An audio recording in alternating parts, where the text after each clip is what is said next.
Hey, after like 3 months away, I'm back a second time in the same day with another review and continuing the John Lennon solo albums in order of release. Actually, I'm going to cheat a little bit and jump ahead in line. The next one up should be Rock and Roll. I'm going to do that maybe later today. If not, I'm going to try to do it this weekend. But I wanted to jump ahead to this one. So, Rock and Roll came out in the early part of 1975. I want to say February or so. This Shaved Fish compilation came out October 20th, 1975, and would be John's last release for 5 years until Double Fantasy came around, which back in those days, going 5 years without making a record was an eternity. It's not, nowadays, it's kind of commonplace, but maybe people should make albums more often because music was a lot better back then than it is now. Who knows? Maybe that has something to do with it. Probably not, but you never know. Anyway, this is the only compilation of solo work released in John's lifetime. Got to number 12 in America, number 8 in the UK, so it did a little bit better over there across the pond. It's also John's final album on the Apple label. So there's the cover, there's the back cover. And this is not the original album that I bought. The one that I used to have has an inner sleeve, but this must be a later repress because the one I used to have was on the Apple label for one thing instead of the capital purple label. But yeah, so I remember Joe Mean Mr. Mayo made a video. It's been a couple of years ago now, saying that this album had a purpose back in the 70s and into the 80s, but really doesn't anymore because there have been quite a few additional compilation and greatest hits albums released for John music since then. This, of course, has nothing from Double Fantasy. It also has nothing from the Rock and Roll album, and that there are the other compilations have more stuff on them. They're more, comprehensive, better suit the needs for an introduction to John better than this. And I don't disagree with any of that. But this album will always have a special place in my heart because this is the first John Lennon solo album that I ever bought. And I think Plastic Ono Band was the second, if I remember correctly. But I bought this 76, 77, so like a year or two after it came out. Previous to that, I remember getting my dad to buy the Mind Games 45 for me, and that was the only solo John that I had up to that point, was just that 45. So this was even though I'd heard Imagine and knew some of the songs, this was my introduction to solo John. So it's always gonna be special to me for that reason. And I think even now with numerous greatest hits collection compilation albums having come out since then that give a fuller picture of John's solo work, I think this is a good primer and a good introduction if you're not familiar, because it has all of his 45s, all his solo 45s. I think there'd been a 45 off of the Rock and Roll album that's not included on here, Stand By Me, I believe. But otherwise, they're all here.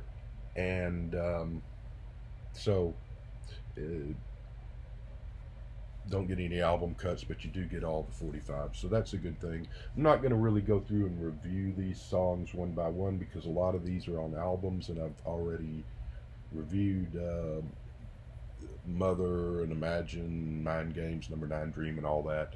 Just wanted a quick word. Oh, this was also released right after, and I forgot to say this when I did my Walls and Bridges review just a few minutes ago about all the interesting things going on in John's life at the time that album was made. His separation from Yoko, his wild weekend in California, his difficulties with Phil Spector trying to do the rock and roll album. I completely forgot to mention one of the huge things going on in his life, which was they're trying to kick him out of the United States, so he had the whole immigration battle. That was wrapped up right before or right after this album came out. I think right before, just like within weeks. to where he was able to stay in the United States. And Sean was born right around the time of just a week or two before or after this album came out. So John had a new son and had reconciled with Yoko and all that good stuff. So that was going on. So probably a pretty eventful album, at least an eventful time in his life, if not so much for the album, but for other things going on. And I remember the big announcement that he was retiring. Like I said, it was 75, 77. I don't know if he made it right after this, but I remember that coming out because I was 12 or whatever, and that was kind of a shocker. And then, you know, you didn't know if he's ever coming back, and then the news 4 or 5 years later that he was going to make another album and all that. But back to this and the singles that were not on albums. The album starts with his first solo single, Give Peace a Chance, which at that time is interesting because it's still credited to Lennon and McCartney, even though Paul had nothing to do with it. I sort of knew this was a John song, but I wasn't familiar. The first time I heard this song was in one of the Billy Jack movies. I think it's a trial of Billy Jack, toward the end of the movie when all the students or Billy Jack's getting arrested. I don't remember. It's been seen the movie since I was 11 or 12. But the students are singing the song and just the chorus, not the verses. But and that's kind of how I came to know it long before I heard the John Lennon version.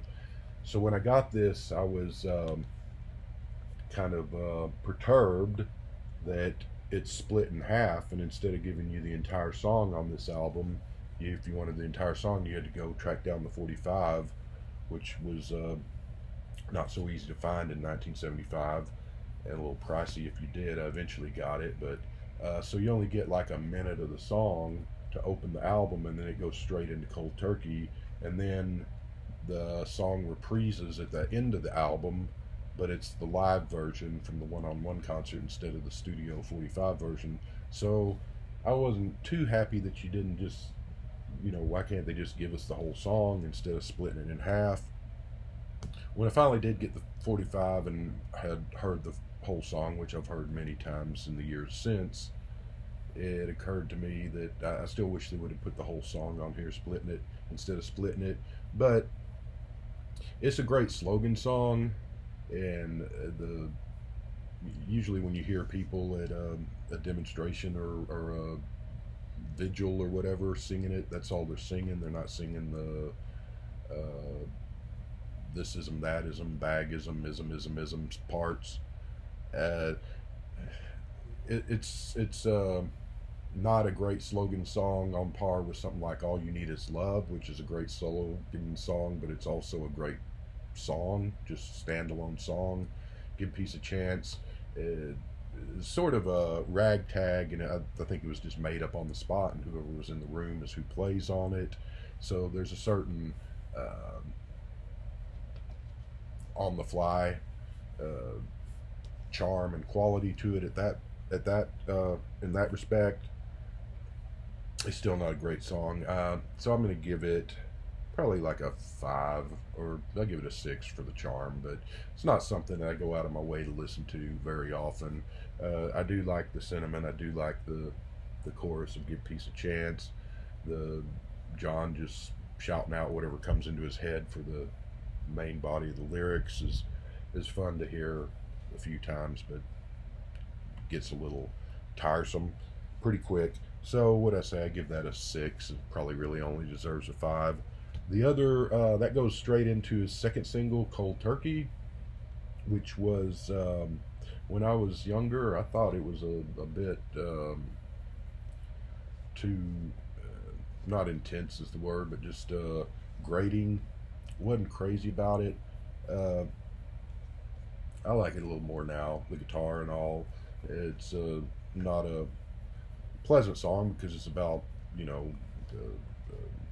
detoxing from drugs or whatever, but yeah, it's got a good guitar. It's just a sharp, angular, stark song, and it's pretty good. I guess I'll give it 8. I don't know, 7 or an 8. Take your pick. Next one up is Instant Karma, which when I was talking about the Walls and Bridges album. I talked about Number 9 Dream, which may well be my favorite John solo album, solo song, may well be my favorite Beatles overall solo song. But I said there are some that, if it's not, it's in the top two or three, and there's some in the running, and one of those is Instant Karma. I think it's just here Phil Spector and John hit it out of the park production wise. Alan White on drums, and I think it's a Klaus Foreman on bass, and just kind of a message song, but it's also a catchy rock, pop, whatever you want to call it, song. I didn't put down what it did chart wise, but it did pretty well, and I can't remember off the top of my head. And one of John's best of his solo works. And all three of these were released while the Beatles were still a going concern. And the last one, this is a single, and this came out. I don't. Power to the People is was on the sometime New York City time frame, but it wasn't on the album. I remember thinking that it wasn't that into it when I was a little kid and heard it. It's another one that now I like it more than I did then. Still not a great song or a classic or anything, but it's a pretty good song, and it's certainly indicative of that 71, 72 era. So I'll give Power to the People 7.5.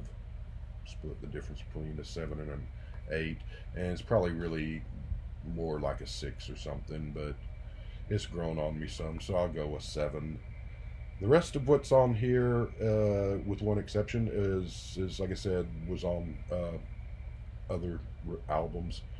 So we end with the back side of the Give Peace a Chance reprise, but we end with Happy Christmas War is Over, the Christmas single from 1970, 71. I should have wrote that down, should remember that. Classic. I love that, and I remember I eventually got that on a 45 with a picture sleeve and on green vinyl, and just he borrowed, I guess, to be polite, the melody from an old English or Irish ballad from the way back days of the 1800s or something. You know, I mean, a lot of, you can come up with instances of pretty much everybody from the Doors to the Kinks to Led Zeppelin to whoever you want to, doing that stuff either unconsciously or consciously. Point is, it's still a great John song, and it's one of my favorite Christmas songs. It's just not Christmas unless I hear that. It's would be up in my top 10 or so favorite Christmas songs, and it's a song that's got a great message. Production is great. The kids choir, even Yoko singing in the background does a halfway decent job, and it's not so grating as she usually is. It's a nice message. It's a song that even if you hear it in the middle of the year when it's not Christmas, it's still a good song. So Happy Christmas War is Over, I give it 10. On the overall for this record, even though, like I said, there are plenty of subsequent albums and box sets and so forth wrapping up and showcasing John's solo career, I'm gonna go ahead and give this a 10 because it's I mean, most of these you can't go wrong with a lot of these songs. Imagine, I was never a huge fan of that, but it is a great song. But Mind Games, great. Number 9 Dream, Mother, which is kind of an interesting choice for a single because I don't know why he ever figured that was going to be commercially a hit or anything, but it's still a great song. And of course, Instant Karma, so forth and so on. So yeah. I mean, if you don't have any John albums, this is not a bad place to start. There are, of course, more comprehensive comps out there, but it's not a bad place to start. So I'm going to give it a 10, and I will be back with the rock and roll album sometime, if not today, hope this weekend. It won't be another long gap before I'm back. Take care.